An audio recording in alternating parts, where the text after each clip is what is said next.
투표도 하고 토론도 많이 하다 보면 그 과정에서 또 상처받는 사람도 분명히 생긴단 말이에요. 첫 번째 드는 생각은 흥지는 상처받죠.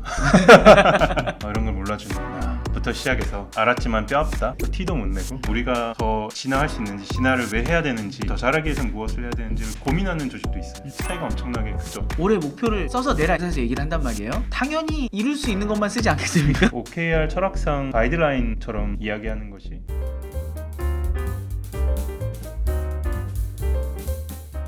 그래서 대기업부터 스타트업까지 좀 훌륭한 인재를 어떻게 안 뺏기느냐, 뭐 모셔오는 건 둘째치고 그럼 얘네 어떻게 하면은 안 그만둬 이게 되게 좀 많이 걱정이라고들 들었거든요. 실제로 좀 느끼십니까? 진짜 그럽니까? 설문조사 결과도 많이 나오는데 네. 특히 흔히 이제 MZ 세대로 가는 젊은 구성원분들이 입사 후 1년, 2년, 3년 내에 퇴직하는 비율이 통계 자료가 있거든요. 엄청 높더라고요. 네네. 1년 이내에 절반이 퇴직하고 3년 지나면 뭐 이런 통계로서 검증이 많이 됐기 때문에 이 문제를 해결하는 게 조직의 지속적 성장뿐만이 아니라 생존을 위해서 이제 너무 크리티컬해졌죠. 왜냐하면 그 젊은 세대의 비중이 이제 절반을 넘었거든요. 그러면 그 MZ 세대가 좋아할 만한 직원들의 요 발전, 그다음에 그 MZ 세대의 자기 만족 이런 거를 좀 높여줄 수 있는 성과 관리 시스템 뭐 이런 것도 존재를 할까요? 오히려 젊은 구성원들이 원하시는 게 더 합리적인 니즈라고 생각하고 있습니다. 학창 시절 때부터 다양한 형태의 수행 평가를 그쵸. 통해서 예전에 제 나이 때만 해도 중고등학교 때 1년에 한두 번 보는 시험만 잘 치면 이런 삶을 살았다면 하다못해 12년에서 그렇죠. 사실 시험 한 번만 잘 보면 맞습니다. 근데 요즘에는 매 순간 다양한 활동이 평가받는 시대를 살아왔기 때문에 학교에서도 그랬는데 사회생활 나왔을 때 그 조직에서 당연하게도 그걸 요구하는 것 같아요. 1년 내내 내가 정말 잘 하고 있는지 못하고 있는지에 대해서 솔직하게 자주 적시에 의견을 받길 원합니다. 그게 어떻게 보면 굉장히 합리적이죠. 그러면 만족할 수 있는 환경이 무엇일까라고 했을 때는 이것도 역시 한두 가지는 아니겠지만 하나로 이야기를 하자면 그 구성원분들이 몰입할 수 있는 환경을 제공하는 게 중요한 것 같아요. 근데 어떤 환경이 그 몰입할 수 있는 환경일까라고 생각하면 첫째로는 내가 이 일을 왜 해야 되는지 목표죠. 목표에 대해서 진정한 공감이 좀 중요한 것 같습니다.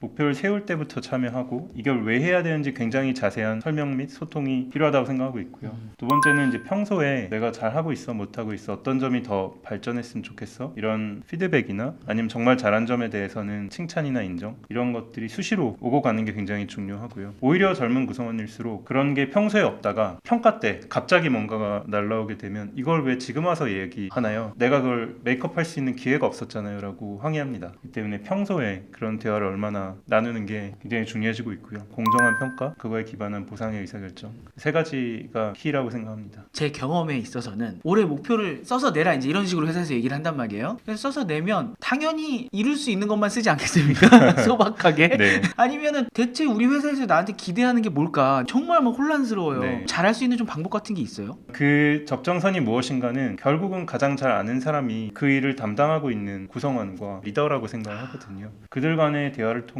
합의해서 적정선을 결정하는 수밖에 없다고 생각을 하고 있고요. 그래서 OKR 철학상 가이드라인처럼 이야기하는 것이 달성할 확률이 한 60-70% 정도의 느낌이 든다면 이건 적정 수준의 목표이다. 이런 이야기도 합니다. 아까 말씀하셨던 것처럼 1대1 대화 때 이런 얘기 하는 거군요. 네네. 목표를 수립할 때도 그 1대1 대화가 굉장히 중요해요.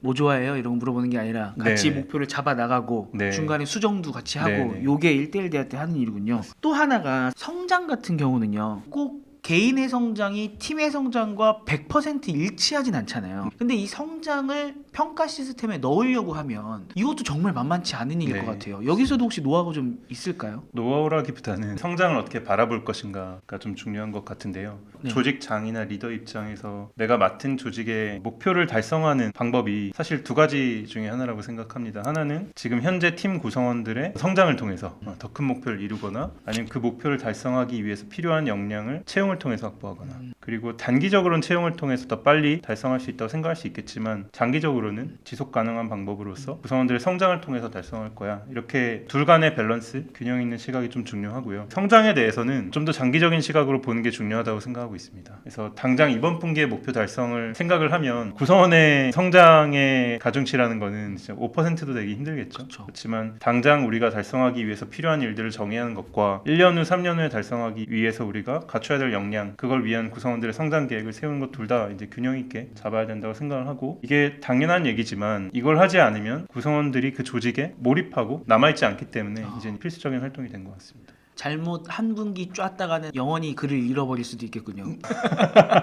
타이트하게 일을 하더라도 그 순간 왜 그렇게 해야 되는지가 중요하겠죠. 이게 이제 스포츠 선수에 대입을 하면은 거의 이해가 될 것 같아요. 비슷합니다. 예전에는 좀 다르다고 생각했거든요. 네. 스포츠 선수는 뭐 연봉도 따로 있고 이적료도 있고 진짜 성장시키잖아요. 유소년 때부터 키워갖고 이 선수들이 되게 잘해지면 그 팀이 되게 잘하는 경우도 네. 있고 뭐 레알 마드리드나 이런 데처럼 돈을 쏟아 부어서 좋은 선수를 사 모아서 하는 팀도 있고 좀 다양하게 있는데 그게 이제는 일반 회사에도 좀 적용이 되는구나. 네, 저 개인적으로도 정말 많이 공감하는 포인트를 말씀해 주신 것 같아요. 요즘엔 조직의 리더를 코치라고 많이 부릅니다. 단순히 매니저, 어떤 성과 관리자뿐만이 아니고 코치가 돼야 된다는 이야기를 많이 하고 있고, 하나는 전체 회사의 목표를 달성하기 위해서 내가 맡은 조직의 목표를 달성해내는 관리자로서의 역할, 오래전부터 있었죠. 그건 여전히 중요하고요. 동시에 그 과정에서 목표를 달성하는 방법은 우리 조직 구성원들의 힘을 통해서 달성하는 거잖아요. 어떻게 하면 잘 몰입하고 성장을 해서 그 목표를 더 잘 달성할 것인가에 대한 코치로서의 역할, 그 두 가지가 다 중요해지고 있고요. 실제 스포츠의 개념을 많이 이야기합니다.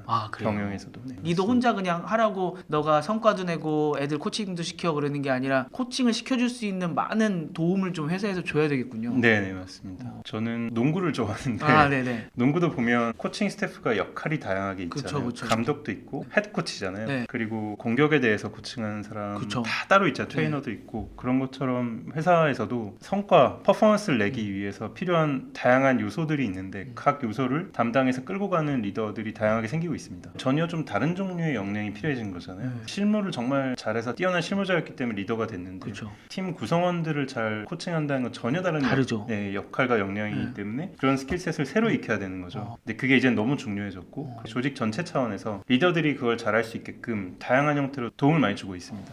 그러니까 선수도 퍼포먼스를 잘 내는 선수가 있는가 하면 은퇴하고서 코칭을 되게 잘하는 사람도 있잖아요. 조금 네. 다르잖아요. 그런 면에서 봤을 때는 내가 성과를 내는 일선에서는 그렇게까지 뛰어난 선배는 아니었는데 그 후배들한테 잘 가르쳐주고 잘 이끌어가는 역할은 잘할 수 있어. 그렇게 또 잘 나가는 사람이 있을 수도 있겠네요. 두 가지 측면이 다 있는 것 같아요. 역할상 코치 역할을 좀 더 많이 수행할 수 있는 기회가 생기는 경우가 있을 것 같고요. 근데 누군가의 실무적 리더로서 역할을 하기 위해서는 기본적으로 그 실무에 대한 전문성, 성과가 중요하기 때문에 이게 부족한 상태에서 이런 역할만 하는 거는 어렵긴 하겠죠. 하지만 역할이라는 것도 굉장히 다양해지고 있고, 예를 들면 애자일하게 제품 개발을 하자, 애자일 제품 개발 방법론을 채택하고 있는 회사 입장에서는 팀 구성원 중에 한 분이 애자일 코칭을 하는 경우가 되게 일반적입니다. 그런 분은 동료로서 하지만 제품 개발의 그 방법적인 측면에서는 리더십을 발휘할 수 있는 그런 기회가 있고요. 그리고 두 번째 측면은 누군가를 코칭하는 측면보다는 축구팀만 해도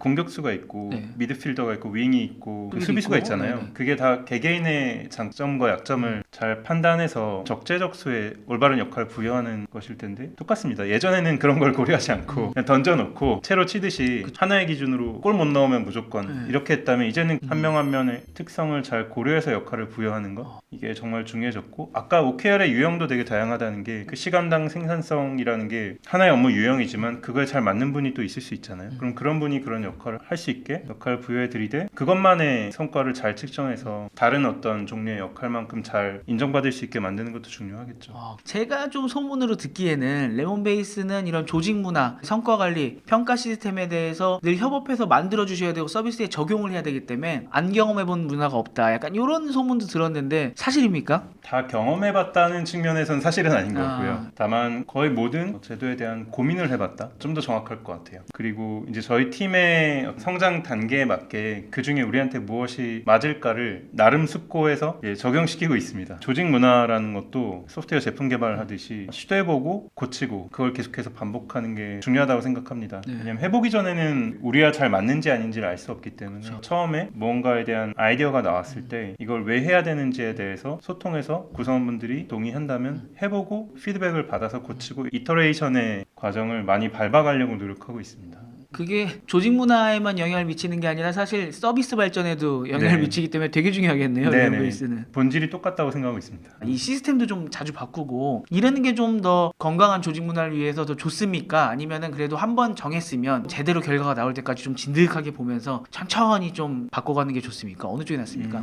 계속 진화하는 게 전 중요하다고 생각을 합니다. 당연히 이 조직 문화 제도라는 거는 구성원 한 분 한 분에게 엄청난 영향을 미치기 때문에 변화 자체를 추구하는 하는 거는 올바르진 않은 것 같아요. 목적이 되게 명확해야 된다고 생각합니다. 현재 우리 어떤 조직, 문화적으로 갖고 있는 어떤 문제가 있는데 우리는 저런 지향점을 갖고 있어. 그걸 향해 가기 위해서 지금 뭐가 문제고 그걸 어떻게 수정할 것인가, 이런 논의의 과정이 중요하고, 그 과정에서 또 구성원들의 의견을 잘 수렴하는 게 좀 중요하고요. 어쨌든 그 명확한 변화의 지향점, 일종의 가설이 섰을 때 시도하는 거는 중요하다고 생각합니다. 방금 말씀 주신 구성원의 의견 수렴이라고 하면 지금 레온베이스가 직원이 몇 분 정도 되시죠? 저희는 이제 60명 좀 60명 넘어갔습니다. 와, 큰 규모로 계속 늘어가고 계시는데 구성원의 의견 수렴을 이렇게 점점점 늘어가면 어떻게 할 것이냐, 그것도 만만치 않을 것 같거든요. 네. 그건 1대1 미팅을 해서 된다로는 또 안 될 것 같은데 네. 그건 또 어떻게 좀 방법이 있습니까? 주제에 따라 좀 다른 것 같고요. 반드시 모든 구성원들의 의견을 동일하게 들어야 되는 사안도 있다고 생각을 하고 있고, 또는 오너십을 가진 한두 분이 일단 결정을 하되 피드백을 중간에 갖고 빠르게 결정해서 실행하는 것도 있다고 생각을 합니다. 저희 팀 같은 경우에는 레온베이스 밸류라는 핵심 가치가 있어요. 그래서 우리가 이렇게 하는 게 올바르게 일을 하는 방법이고, 이렇게 해야 우리가 성공할 수 있다고 믿는 어떤 게 핵심 가치인데, 핵심 가치라는 거는 자주 바꾸진 않겠지만 1년에 한 번 정도는 업데이트를 합니다. 그때마다 서베이를 하고요. 레온베이스 서비스로 서베이를 쫙 돌려서, 익명입니까? 저희는 다 기명으로 하고 있습니다.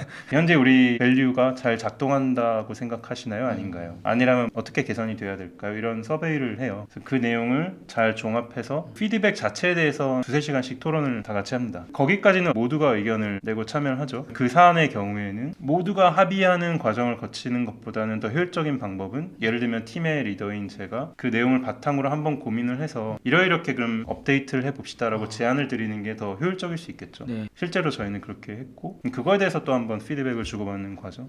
그렇게 해서 레온베이스 밸류 2.0에 3.0으로 올리는 작업을 했었는데요. 사안 자체가 그렇게 접근하는 게 옳기 때문에 그렇게 하기도 했었습니다. 기명으로 뭐 투표도 하고 토론도 많이 하다 보면 MG 같은 경우는 그쪽에 익숙하다라고 말씀을 좀 해주셨는데, 윗세대 같은 경우는 그런 얘기를 좀 안 하려고 하는 이유 중에 하나가, 내 치부인 거 내가 속으로 알고 있지만 누군가의 입을 통해서 내 약점이 내 귀로 들어오고 써 있는 걸 보고 그러면 또 상처도 많이 받잖아요. 공정한 평가 문화, 공정한 조직 문화를 만들어 가려고 하면 최대한 좀 자주 많은 사람이 참여해서 편향되지 않게 하는 게 맞지만, 그 과정에서 또 상처받는 사람도 분명히 생긴단 말이에요. 네. 방지할 수 있는 방법이 있을까요? 그래서 이거는 굉장히 많은 교육과 개개인의 노력이 좀 중요하다고 생각을 하고 있고요. 뭔가 행동을 내가 관찰을 했는데 사실 이렇게 좀 고쳤으면 좋겠다라는 얘기를 할 때 그 말을 하는 분도 피드백을 주는 스킬이 발전해야 되고요. 받는 분의 마인드셋도 되게 중요합니다. 사실은 어떤 형태로 어떤 매너로 주더라도 그걸 정말 나의 어떤 성장을 위한 밑거름이라고 받아들인다면 선택적으로 그 정보를 수용해서 노력을 하겠죠. 성장 마인드셋, 그로스 마인드셋이라고 부르는데, 반대는 고정된 픽스드 마인드셋. 그로스 마인드셋을 받는 분이 갖는 것도 굉장히 중요하고,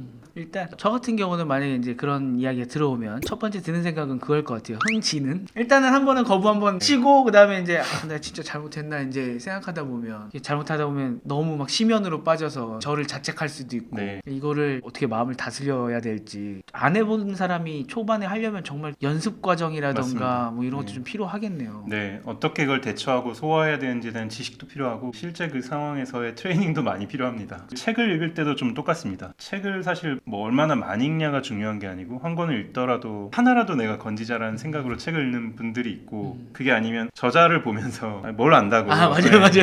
그렇게 얘기하시는 분들이 있잖아요. 근데 후자의 분들은 소를 아무리 많이 하더라도 성장점들이 많이 나오기 힘들겠죠. 근데 무슨 책이든 간에 내가 정말 하나는 배울 게 있을 거야 라는 생각으로 노력하는 분들은 같은 책을 읽을 때에도 분명히 그 결과는 다를 수 있다고 생각하거든요. 그러니까 피드백에 대한 것도 마찬가지라고 생각합니다. 피드백을 제공하는 사람에 대한 신뢰를 내가 투영시키기 시작하면 그게 이제 책의 저자에 대한 나의 관점과 비슷하죠. 그래서 그런 관점을 최대한 버리고, 결국 중요한 거는 나의 성장이나 성과, 성공, 더 나은 사람으로서 내가 그냥 발전하고 싶은 거니까 여기서 내가 취할 게 뭐가 있을까만 생각을 하면 훨씬 더 받아들일 수 있다고 생각합니다. 확 와닿네요. 친구, 동료가 평가한 거지만 저희 유튜브 댓글 보듯이 네. 저희는 항상 유튜브 댓글을 그렇죠. 보면서 계속 방향성을 정하고 네. 수정도 하고 하니까 큰 도움이 된 것 같습니다. 동료들이나 아니면 위에 분들이 평가를 해주시는 거에서도 좀 이렇게 마음을 다스려야 되겠지만 역으로 요새 저희 회사도 그런데 상향식 평가를 하는 경우가 많아요. 그럴 네. 때는 또 상처받는 포인트가 좀 다를 것 같거든요. 네. 그때는 좀 또 마인드셋을 잘 하실 수 있는 방법이 있나? 부장님들과 아마 팀장님들 보고 네. 계실 것 같은데 어떠십니까? 상처받죠.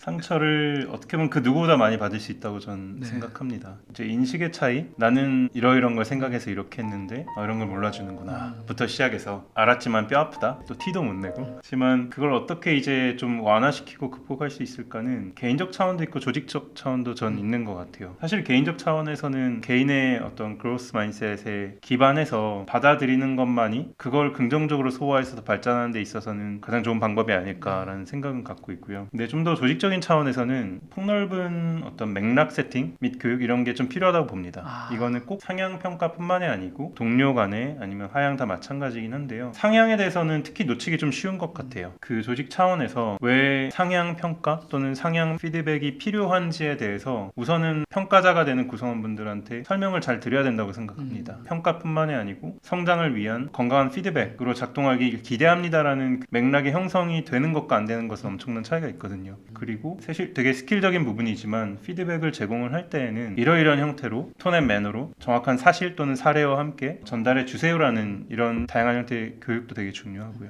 어쨌든 조직 차원에서의 맥락 형성 및 교육도 필요하다고 생각합니다. 다른 조직들이랑 많이 만나보고 하셨으니까 이런 조직 문화를 잘 이끌어 가야 되는 데 있어서 안 좋은 구성 요소들이나 안 좋은 생각들을 갖고 계시는 조직이 있잖아요. 못 바뀌는 조직들. 이런 거 좀 안타깝더라. 이런 거는 조금 이렇게 바꾸셨으면 좋겠다라고 하는 좀 조언도 좀 해주셨으면 좋을 것 같아요. 그로스 마인셋은 나도 성장할 수 있어. 내가 성장하길 원하는 것만큼 나의 동료도 성장할 수 있고 우리 팀도 성장할 수 있어. 이걸 믿는 것이고, 픽스 마인셋은 반대로 사람은 안 바뀌어. 그렇기 때문에 뭘 해도 소용없을 거야. 이런 게 픽스 마인셋입니다. 이걸 조직 운영에도 똑같이 대입시키는 게 굉장히 중요한 것 같아요. 아까 진화라는 말씀을 네. 드렸지만 얼마나 우리가 더 진화할 수 있는지, 진화를 왜 해야 되는지 이런 거에 대해서 얼마나 치열하게 고민하고 노력하는지 여부에 따라 달려있는 것 같아요. 그래서 안타까운 케이스는 우리는 이런 제도를 갖고 있고 이거를 그냥 그대로 유지하고 싶다. 충분히 잘하고 있다.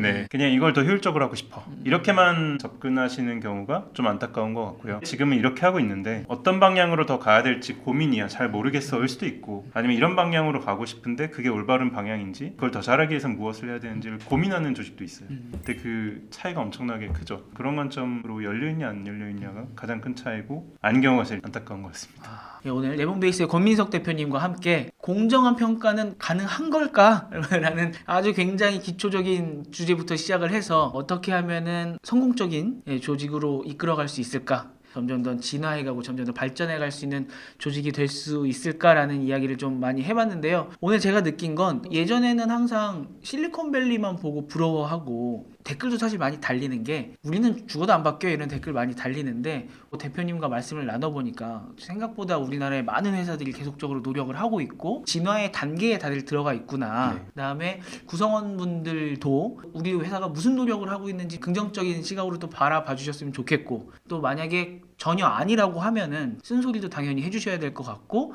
더 중요한 거는 내 마인드도 바뀌어야 된다. 그리고 상처받지 않는 나의 마음, 이것도 굉장히 중요하구나. 많은 것을 느꼈습니다. 우리 한번 내년 평가, 그다음에 올 한 해의 조직 문화, 우리의 목표를 어떻게 하면 긍정적으로 잘 훌륭하게 짤 수 있을까? 연초니까 다 같이 구성원부터 대표님들까지 한번 오늘 말씀 들어보시고 노력을 해주셨으면 좋겠습니다. 경기도 어렵고 하지만 그렇게 하면 또 이 어려운 속에서도 진화도 할 수 있고 레몬베이스처럼 투자도 받을 수 있지 않겠습니까? 오늘 정말 좋은 말씀 감사드리고요. 다음번에 관련해서 한번 또 모시도록 하겠습니다. 네. 감사합니다. 감사합니다. 네, 고생했습니다.